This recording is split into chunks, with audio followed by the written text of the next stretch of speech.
ছোট্ট বন্ধুরা কেমন আছো? ঘুমিয়ে পড়েছো নাকি? ঘুমায় না, খেয়াল করো, আমরা তো তরল পরিমাপ শিখে ফেলেছি। যেহেতু তরল পরিমাপ শিখে ফেলেছি, তাহলে এখন আমাদের তরল আছে এরকম বস্তুর আয়তনের তুলনা করতে হবে, তাই না?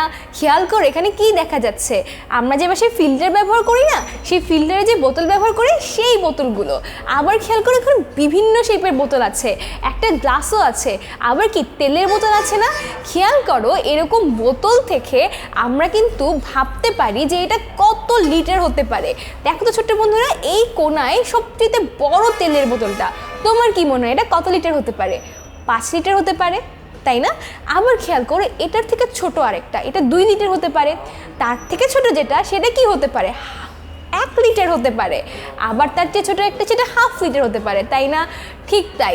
তাহলে আমরা বিভিন্ন আয়তনের বস্তু উঠিয়ে কিন্তু তুলনা করে বুঝতে পারি সেটা কতটুকু। যেমন আমরা ওজন ফিল করেছিলাম 2 হাতে 2টা ওজন নিয়ে, যে কোনটা বেশি ভারী, সেই কাজ কিন্তু আমরা তরলের ক্ষেত্রে করতে পারি। তো তোমরা তো এখানে অনেকগুলো বোতল দেখতে পাচ্ছ, যেটার আয়তন তোমরা মনে করবে বা অনুমান করবে। তাহলে ছোট্ট বন্ধুরা, তোমরা এই বোতলটা দেখে ফেলো তো, তোমাদের কাছে কি মনে হয় এই বোতলটায় কতটুকু পানি থাকতে পারে, এটার আয়তন কত হতে পারে?